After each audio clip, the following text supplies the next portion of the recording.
Les militaires français ont finalement rendu Port-Bouët, le camp militaire, aux Ivoiriens. Félicitations. Nous pensons tous que c'est la fin de cet épisode. C'est une très bonne chose. Le ministre de Défense ivoirien et son homologue français ont signé un bout de papier pour conclure cette histoire disant merci la France, au revoir.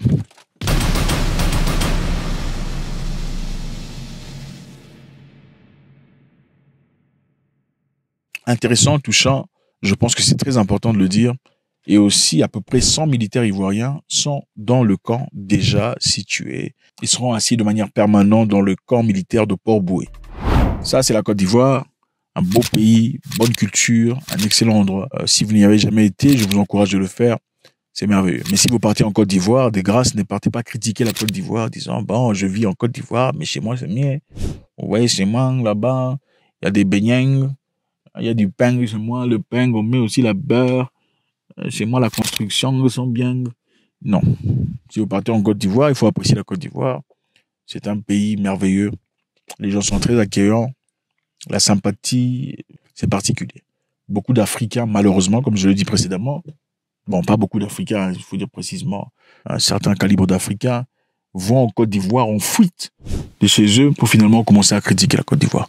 Ce n'est pas moral, ça. Ok, en fin de compte. En Côte d'Ivoire, les militaires français vont quitter. Ok, et ils ne quittent pas immédiatement. Ça ne sert à rien de s'y acharner ou de sauter de partout, évidemment. On aurait bien voulu qu'on saute de partout, mais malheureusement, il y a beaucoup de choses qui se passent. Ça ne sera pas immédiat.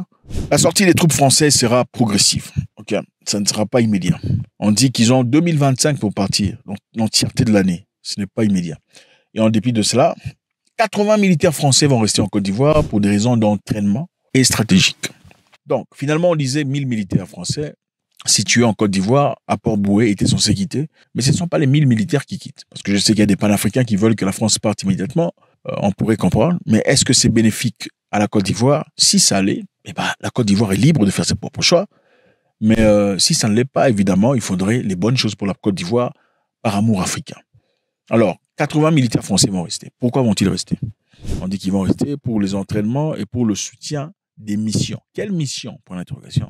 Des missions françaises. Je vous rappelle que le Niger a accusé le Bénin et plusieurs autres pays africains d'abriter des militaires français dans l'objectif de renverser le pouvoir sur place.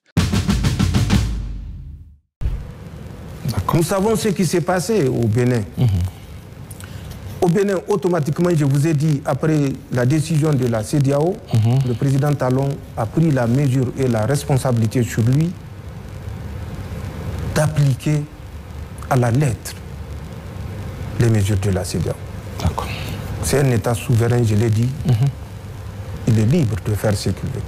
Mais qu'on nous laisse également cette liberté de protéger notre pays. D'accord. Nous savons déjà le 25 du mois d'août 2023, la France avait loué 3 hélicoptères Super Puma auprès d'une société qui s'appelle Elinka, d'une nationalité que je tairai.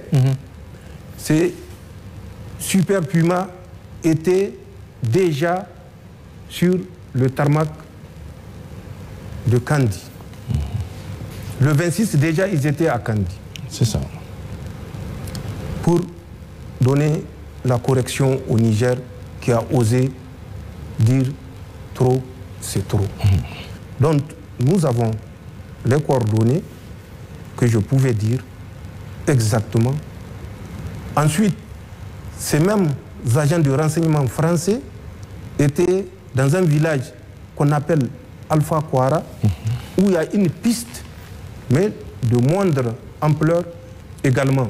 Nous avons les coordonnées de cet aérodrome où les Français étaient partis en reconnaissance, toujours accompagnés des agents subversifs français. Un pouvoir qui est manifestement hostile à la présence, si pas la présence, en tout cas la domination française, sur le plan économique et local.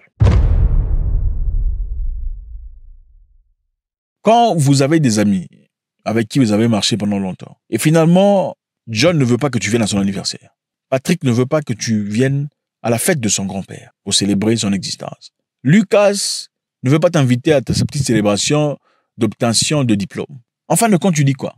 Je me réfugie chez Jonas, qui est apparemment plus gentil avec tout le monde. Mais Jonas, finalement, te dit aussi de quitter le cas du Sénégal et le cas du Tchad.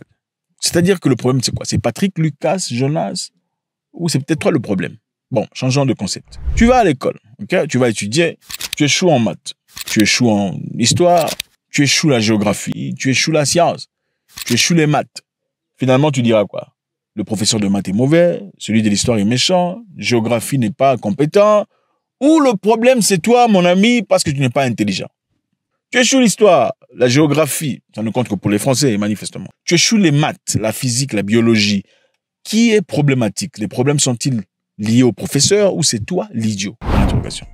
Je pense qu'il est arrivé à un moment où la politique étrangère française a été remise en question, compte tenu de leur participation dans beaucoup d'histoires qui ne sont pas essentiellement positives aux États africains.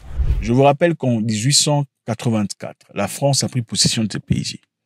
Ils sont venus en Afrique, c'était pas pour le but de civiliser les Africains, même si c'est ce qu'ils croient. On va aller piller l'Afrique sans nous entretuer entre Européens. Pourquoi? Parce que les Européens avaient une culture de s'entretuer en Europe. Ils l'ont fait pendant beaucoup de siècles. Les Anglais, les Français, les Italiens, ils se sont massacrés, comme par les Grecs, on n'en parle pas.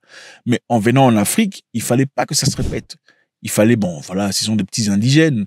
On va aller piller sans essentiellement nous faire du mal. Ils sont pas partis à Berlin pour discuter parce qu'ils aiment l'Afrique. Ils sont partis à Berlin pour pas qu'ils se prennent la tête entre eux. Voilà comment ils se sont distribués des terres en Afrique. À la fin des indépendances, dans les années 60, les Français ont signé des papiers avec plusieurs pays africains.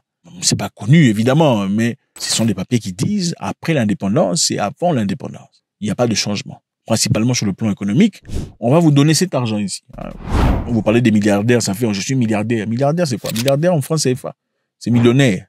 Bref, le franc CFA sera le moyen à travers lequel vous allez transacter. Certains pays ont refusé le franc CFA.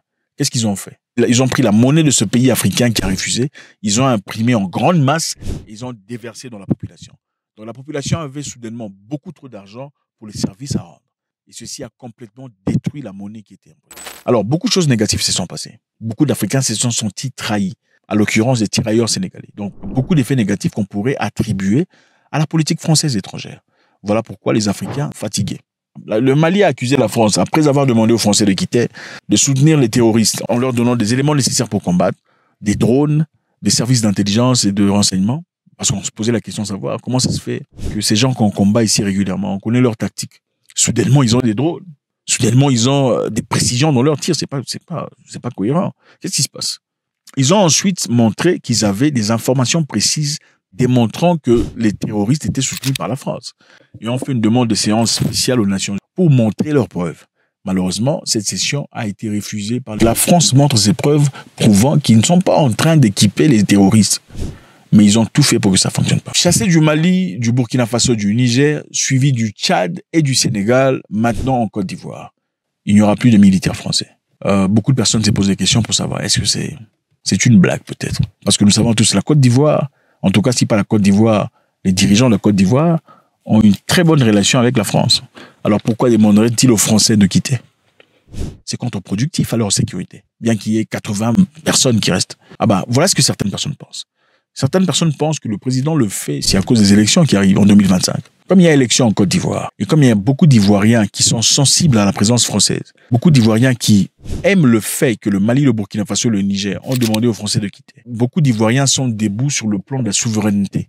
Il serait très agréable de voir le président demander aux Français de quitter. Puisque le président est là depuis longtemps, 2010, ce serait une belle opportunité aujourd'hui de dire, bon écoutez, on a demandé aux Français de quitter, nous voulons changer la Côte d'Ivoire. Ça ne sera plus les choses comme elles étaient dans le passé. Et quand on voit ça, évidemment, on se dit, bah finalement, on demande aux Français de partir. Ah, peut-être qu'il faudrait leur accorder une nouvelle chance aux élections. Alors certaines personnes pensent que c'est ça. Qu'est-ce que vous pensez?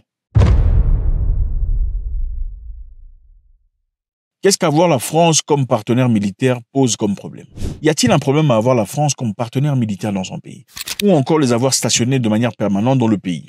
Et ça, c'est la question que je vous pose. Faites-moi savoir ce que vous en pensez. Quel est le problème d'avoir la France comme partenaire militaire dans son pays? God bless.